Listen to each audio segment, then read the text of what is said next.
The loneliness that builds you. Have you ever felt that you are always alone? You see so many people around you being raised with support, guided before they lose their way. And then you look back at yourself and realize you have no support at all. No one stands behind you. No one points the way. No one tells you that you're on the right path. From there, you quietly blame life and your fate day after day. But what if this is not misfortune, but the very opportunity to create your most remarkable successes? From the perspective of Carl Jung, the void of loneliness is the starting point of a process he called individuation. When all external structures disappear, when no guiding voice remains, you're forced to build a self that is not borrowed from anyone. The moment you learn to cross mountains alone, to cross rivers alone, is also the moment you unlock the inner power that has long been hidden deep within you, leading you toward success. Through Jung's psychological lens, every strength you've been searching for has long resided within your soul, waiting for you to recognize it, to use it, and to move forward toward the resounding victories of your life. 1. Learning to be alone without fearing loneliness. From Jung's perspective, loneliness is not a sentence imposed on the inner life, but a phase of deep restructuring of the self. In many symbolic traditions, this state is known as the night sea journey, a passage across the dark ocean, in which one must leave behind every familiar support to observe oneself, orient oneself, and take responsibility for one's own direction. This is not abandonment, but a psychological transition in which old structures no longer sustain you, compelling you to begin building a foundation from within. What matters is to distinguish clearly. Being alone is not the same as being isolated. Isolation is the state of being cut off from connection, while being alone, in Jung's view, is a conscious choice to reclaim psychological energy back to its center. In modern life, people constantly expend libido maintaining social roles, instant responses, and the image of the persona. When those interactions temporarily fall away, that stream of energy no longer disperses outward, but begins to return inward, creating the conditions for a deeper awareness of oneself. A typical example comes from the experience of a woman I once knew after her divorce. At first, her sorrow was softened by the presence of friends and family. But as those sources of comfort gradually receded, she was forced to face her emotions directly. Instead of continuing to seek fulfillment from the outside, she began to write, to read, to name feelings that had never been acknowledged. Through that process, she realized what she truly needed and began to rebuild her inner life with intention. Jung called this moment an encounter with the self, when a person no longer runs from themselves, but returns to understand themselves honestly. As Jung once said, loneliness does not come from having no people around, but from being unable to communicate the things that seem important to oneself. The issue is not the number of relationships, but the extent to which you're able to live truthfully with yourself. A person may stand in a crowd and still feel lonely if they must constantly suppress their true thoughts and emotions. Conversely, when alone yet fully in dialogue with one's inner world, that state is no longer loneliness, but a space of healing. It's within this quiet that you begin to see how many of your previous goals were not truly yours, but borrowed expectations from family, society, or the fear of being left behind. When the persona is no longer maintained, the need to perform or prove dissolves. You return to what is most fundamental: to survive, to sustain your rhythm, to complete what is necessary. And in that reduction, you come closer to your real capacity, one that does not depend on the gaze or approval of others. In Jung's framework, success does not begin with being supported. but with the ability to take full responsibility for one's inner life. This capacity only truly forms when no one is left standing behind you as support. Being alone forces you to develop intuition, to learn to read signals from within, instead of relying on external direction as someone lost in a forest without a map. At first overwhelmed, but gradually learning to navigate by subtle signs in the environment. So when you're walking without anyone beside you, it's not necessarily a sign of disadvantage. You may be entering a phase that Jung considered essential for psychological growth. There you are not affirmed, not supported, but you are given something rare: the chance to live without a mask. And from that seemingly empty state, a deeper, more enduring form of success begins to take shape, one that does not depend on the crowd and does not collapse when external support disappears. Yet being alone is not only about reclaiming energy or finding inner stillness. When external noise fades, what awaits you is not always comfortable. In that seemingly peaceful space, the parts long hidden begin to emerge with greater clarity. And that is when you're no longer simply learning to be alone, but are compelled to face what you have most deeply avoided within your soul. 2. Stop fearing and dare to walk through the darkness of the soul. From Jung's perspective, darkness is not something to be eliminated, but rather the unconscious part of yourself. It consists of impulses, emotions, and desires that you once pushed away because they didn't fit the image you wish to maintain. When support is present, people always have a buffer zone that allows them to avoid confronting these parts. But when no one remains behind you, when no system is there to hold you up, you're left with no choice but to face yourself directly. And it's here that the journey of winning in life truly begins, not on the outside, but in the depths of the inner world. The difference between those who move forward and those who remain stuck does not lie in whether they have a shadow, but in how they respond when it appears. When emotions such as envy, anger, or fear arise, the natural reaction is to deny or suppress them. Yet that very reaction keeps a person under unconscious control. Jung believed that whatever is not made conscious will return as fate. This means that if you do not face your true inner drives, they will quietly shape your decisions, behaviors, and direction without your awareness. That is why many people, despite their efforts, cannot achieve victory, not because they lack ability, but because they're being guided by unseen forces within themselves. When there's no one left to rely on, you begin to develop a crucial skill, shifting from reaction to awareness. Instead of asking, "Why am I like this?" you begin to ask, "What is this revealing about me?" An emotion is no longer something to eliminate, but a signal to decode.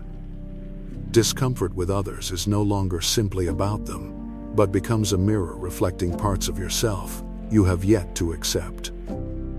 When you're honest enough to see this, you begin to reclaim the energy that was once projected outward and bring it back to your center. The paradox is this: the very parts you once wanted to discard contain the strongest energy for your growth. Ambition, the need for recognition, and anger at injustice, if suppressed, will erode you from within. But if recognized and directed, they become a clear and consistent driving force. Jung stated that one does not become enlightened by imagining figures of light, but by making the darkness conscious. This means you cannot build a solid life by focusing only on the light. You must begin by understanding what is operating in your darkness. At a deeper level, this process is not about defeating the shadow, but learning to work with it, not to destroy it, nor to indulge it, but to integrate it. Like harnessing a powerful current of energy, if you don't understand it, you will be carried away.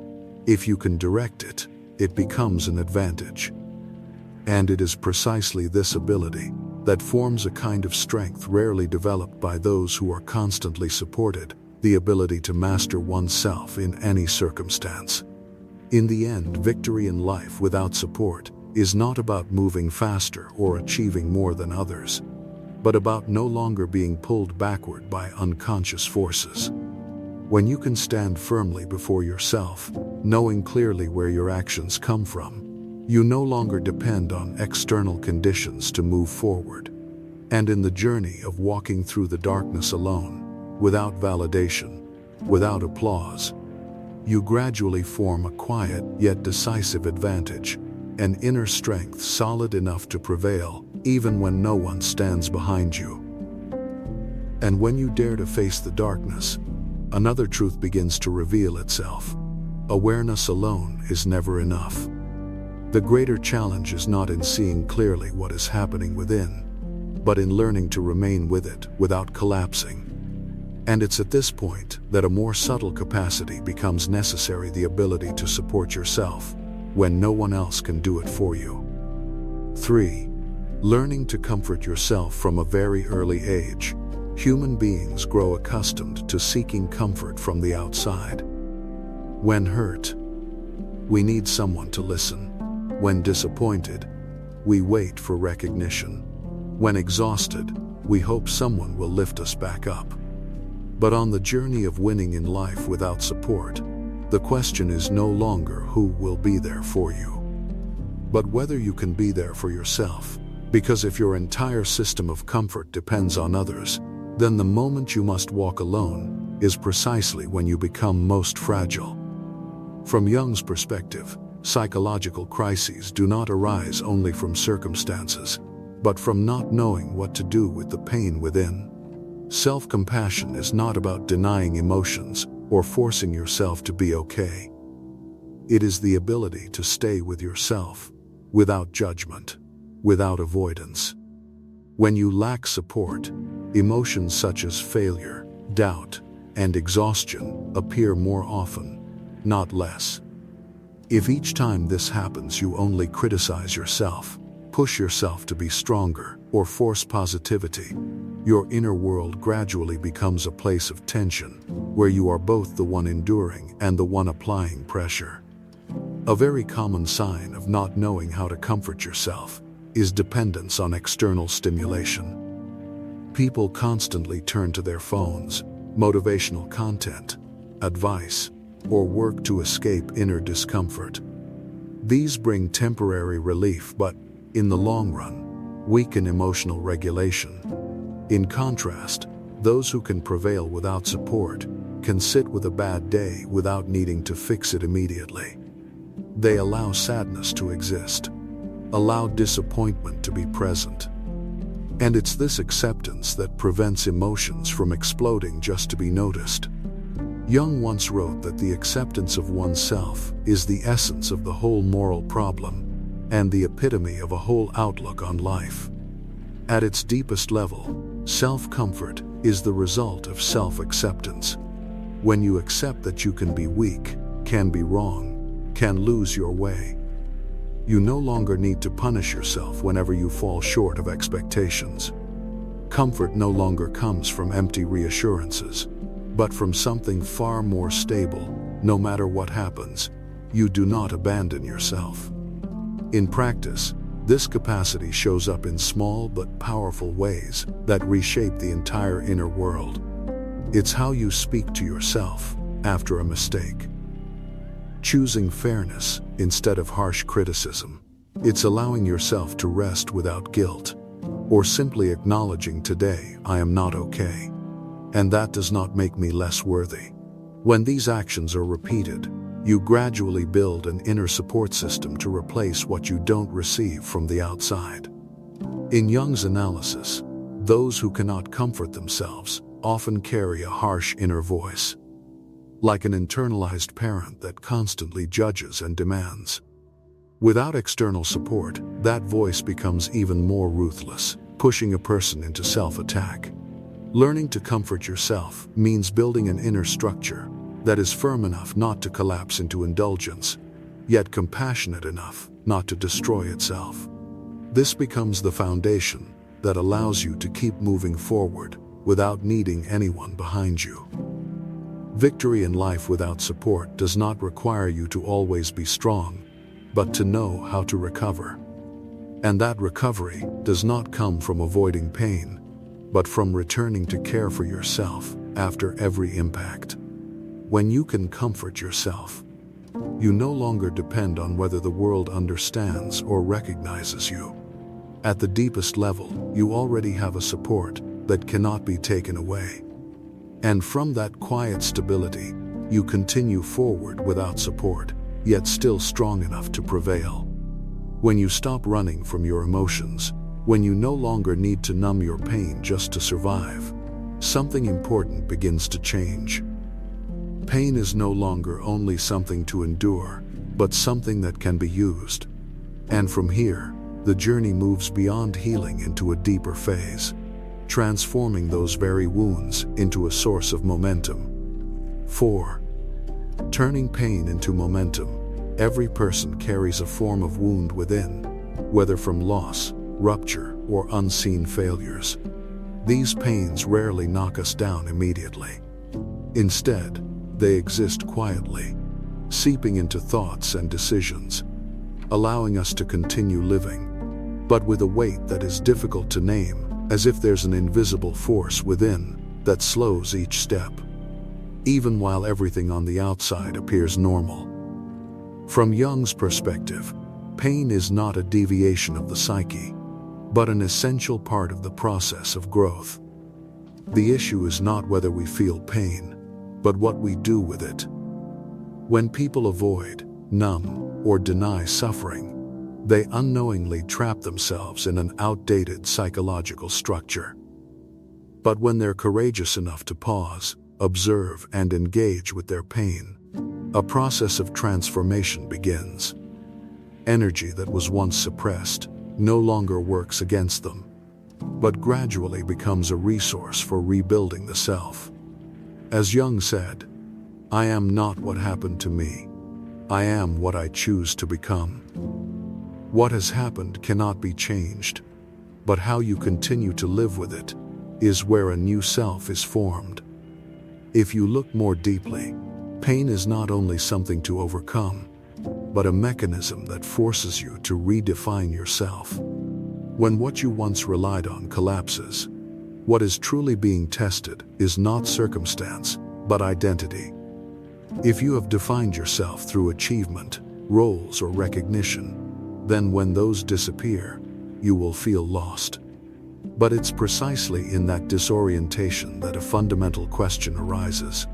If everything that once defined you is gone, what remains? This is where many people fail in silence, not because they lack strength, but because they try to return to their old version as quickly as possible. They want to be okay again, to resume life as before, while the pain itself is signaling that the old self is no longer suitable. Jung described this as a form of unconscious resistance, when the ego clings to familiar structures even after they have collapsed. But if you're patient enough not to rush into repair, not to rush into filling the void, and remain long enough within the breakdown, you begin to see that pain does not only destroy it, reorganizes your entire inner system of values. The image of the phoenix immersing itself in fire to be reborn is not merely a poetic metaphor, but an accurate description of this process. No rebirth occurs without burning. In that burning, what is no longer necessary is stripped away illusions, dependencies, misplaced expectations. If you try to hold on to what is already dissolving, you only prolong the suffering. But if you allow it to end, pain becomes a necessary pressure that forms a new structure, one that is more stable and more honest. In reality, major turning points rarely begin with inspiration, but with hitting bottom. Some people only begin to truly live when they have nothing left to lose. When all titles, positions, and recognition disappear, they're forced to face a simple yet decisive question. If there's nothing left to protect, can I live more truthfully? From that point, they begin again, not to prove but to build. The pain does not disappear, But it's no longer a burden, it becomes a quiet fuel reminding them that they have endured and are still here. Transforming pain into momentum is not about turning suffering into extreme ambition or a need to prove oneself. It's a subtle shift in psychological energy. When you stop resisting pain, the energy once used to avoid it is released, and that very energy begins to be invested in conscious change, adjusting your way of living, leaving environments that no longer fit, and building choices that are more aligned with who you truly are. According to Jung's observations, those who move through crisis consciously often develop a very stable inner center. They're no longer easily shaken by failure or external judgment, because they have experienced losing everything and still existing. And once you have touched that bottom without completely breaking, something crucial changes. The fear of loss no longer controls you as it once did. You begin to act more freely, not because success is guaranteed, but because you know you can rise again even after failure. In the end, if you go far enough, you realize that pain does not come to an end, but to force you to leave behind a version of yourself that no longer fits. And when you step out of that fire, you are not only stronger but clearer, more precise in who you are. That is when you no longer seek strength from the outside, because you have reached a deeper source, an inner force shaped by everything you have been through. On a path without support, that is not just an advantage. It is the core foundation of a kind of victory that no one can take away from you. Yet even when pain has been transformed into energy, there remains a decisive factor in how that energy is used. Because without a structure strong enough to guide your actions, you can still be pulled backward by inner fluctuations. And that is why, after everything you have been through, the question is no longer whether you have enough motivation, but who is truly directing your actions, fleeting emotions, or conscious will. 5. Controlling action through will rather than emotion. After everything we've explored about loneliness, pain, self-soothing, and learning to stand on your own, we move into a decisive lesson, allowing your will to take the lead instead of letting your emotions guide the way. If you go deep enough into this journey, you'll encounter a difficult truth. Emotions are not designed to take you where you want to go, they reflect where you have already been. And if you allow emotions to dictate your actions, you'll remain trapped in old patterns, guided by memory, wounds, and unresolved experiences. That is why, within the framework of Carl Jung, maturity is not about feeling better, but about building an inner center strong enough not to be governed by inner fluctuations. At their core, emotions are responses of the unconscious. They are not meant to direct your life, but to signal your inner state. But when people confuse a signal with a command, they begin to live according to emotion. The result is a fragmented life, actions shifting with mood, discipline breaking on days without motivation, direction eroded by moments of doubt. On a path without support, this instability not only slows you down, but it also gradually weakens the very structure of your inner world. Will, in its deepest sense, is not force, but the capacity to sustain a chosen direction, even when emotion no longer aligns. It's the point where the mature ego separates from unconscious reactions and begins to function as a center of coordination. You still feel everything, you know you're tired, afraid, uncertain, but you no longer let those states determine whether you continue. You act not because you feel ready, but because you have decided. Imagine emotions as waves that constantly shift, while will is the axis that keeps the ship on course. If you wait for the sea to become completely calm before setting sail, you will never leave the shore. Those who go far are those who accept that the sea is always in motion, yet the ship must still move forward. What keeps that ship from breaking is not the calmness of the environment, but the strength of its internal structure. A common misunderstanding is to equate will with constant strength. But Jung did not speak of rigidity, he spoke of consistency. Will does not demand that you exceed your limits every day, but that you do not lose your direction. There will be days when you can only do very little, but what matters is that you do not return to zero. That continuity, even if small, gradually builds a new psychological structure. You begin to see yourself as someone who can continue even when you do not want to. Jung once wrote that until you make the unconscious conscious, it will direct your life, and you will call it fate. When you act on emotion without awareness, you allow the unconscious to shape your life in silence. But when you hold your will, you bring consciousness into the process. You no longer call avoidance "I'm not in the mood," you recognize it as a pattern to move through. And in that moment of recognition, you begin to reclaim control. In reality, those who move forward without support are rarely those who are always energized. They are those who do not allow temporary states to disrupt long-term structure. They may doubt, but they continue. They may feel exhausted, but they do not quit. They do not build their lives on emotion, but on a deeper principle.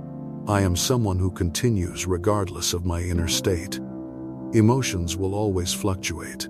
There will be days of clarity and strength, and days of emptiness and confusion. But will create something emotion cannot: continuity. And that continuity, sustained over time, reshapes your entire being. You are no longer someone dependent on motivation, but someone capable of acting even without it. That is the fundamental difference between those who stop and those who prevail. Not talent, not circumstances, but whether they allow emotion to decide their lives. When you can hold your direction even on days without inspiration, without support, without validation, you are not merely moving forward. You are becoming the kind of person who can prevail in any condition. When you have learned not to let emotion govern your actions, you begin to reach a deeper level of self-mastery. But maintaining direction is not enough. What you need next is a source of energy that can sustain that journey over time. And here you step into a deeper transformation, not only controlling your actions, but building a source of motivation that does not depend on anything external. 6. Building motivation from within. As external supports gradually fall away, you are confronted with an uncomfortable truth. Motivation that depends on circumstances is the most fragile form of energy. Remove a word of encouragement, a glance of recognition, or a familiar structure, and your entire rhythm of action can collapse in silence. Yet from Jung's perspective, this is not a sign of weakness, but an indication that your source of motivation has been misplaced, anchored outside instead of within. And the path without support, harsh as it may be, becomes the very condition that forces a crucial transformation, shifting the center of motivation from the external world to the inner self. Jung did not view motivation as a fleeting emotional state or a reaction to social pressure. He placed it within the process of individuation, the journey of becoming oneself, rather than living according to collective patterns. When motivation is tied to individuation, it does not require daily activation through praise or fear of falling behind. It functions as a quiet but steady force, arising from alignment between action and inner nature. You do not act because you feel like it, but because not acting would mean drifting away from yourself. Jung once said that the privilege of a lifetime is to become who you truly are. When becoming yourself is no longer an abstract idea, but an inner responsibility, motivation changes in nature. It no longer fluctuates with short-term success or failure. Failure becomes information, not negation. Success becomes a byproduct of long-term consistency, not a goal to chase. At this point, a person is no longer driven by the need to be seen, but by a deep sense that they must live in alignment with their own inner structure. Some people pass through this stage with a simple yet difficult decision. They stop acting for recognition and begin acting because they cannot act. I once observed a writer who spent years being rejected, constantly advised to change to fit the market. At a certain point, he stopped chasing approval. He continued writing, not to be published, but because stopping would mean betraying something deeply real within him. And it was precisely when he no longer needed to be seen that the value of his work began to reveal itself. What changed was not the circumstance, but the source of motivation behind the action. At its core, inner motivation is not something to be created, but something to be uncovered. It already exists, but is buried beneath noise, expectations, comparisons, and the need for recognition. Therefore, the first step is not to do more, but to create space to listen to yourself again. Activities without achievement goals such as writing, drawing, playing music, or simply doing something because you want to help you reconnect with the experience of acting without external reasons. Silence also plays a crucial role in this process. When you sit still without seeking stimulation, without forcing positivity, deeper signals begin to emerge. At first, there may be emptiness, but that very emptiness is the condition for real motivation to form. Jung pointed out that only when consciousness stops filling every gap does the unconscious gain the chance to speak more clearly. Nature, in its own quiet way, also returns you to your internal rhythm, without judgment, without demands to become someone. It creates a space where you can exist without performing. And in that state, many people rediscover something simple, yet long forgotten: the desire to continue, not because they must, but because they are still connected to themselves. More importantly, inner motivation is built through quiet repetition. Small actions, unseen, unrecognized, sustained over time, gradually reshape the entire system of motivation. You no longer act to be praised, but because the action itself keeps you aligned with who you are. And when you can continue in silence without needing to be seen, that is when your source of motivation has truly shifted. Inner motivation is not loud, not forceful, not urgent. It exists as a steady current, quietly reminding you, keep going. This belongs to you. Without support, this silent voice replaces all encouragement. It may not make you faster, but it makes you steadier, and in a long journey, steadiness always outweighs speed. Ultimately, building inner motivation is not a moment of sudden awakening, but a decision repeated every day. Each time you choose to act from within, rather than follow fleeting emotions or external validation, you strengthen a foundation that no one can replace. And when that foundation becomes solid enough, you realize something unmistakable. You no longer need anyone behind you. You have become your own greatest source of strength. On a path without support, that is the decisive advantage that leads to a deeper, more enduring form of success. Conclusion: perhaps even now you still have no one standing behind you. No one confirming that you are on the right path. Yet, something far more profound is quietly taking place. You no longer need that validation the way you once did. From Jung's perspective, true maturity begins when a person stops seeking themselves in the eyes of others. The silent journey you have just gone through is, in essence, the process of reclaiming your power from the outside and returning it within. You no longer move forward because you are supported, but because you know exactly where you are going. You no longer wait for recognition, but begin to live by a deeper inner order, where every choice bears the imprint of who you truly are. And within that stillness, a new kind of strength is formed, not loud, not performative, but deep enough that nothing can truly knock you off your path. In the end, victory is not found in rising above others, but in the moment you no longer have to fight against yourself. When you have walked through loneliness without collapsing, passed through darkness without turning back, you have not merely succeeded in the conventional sense.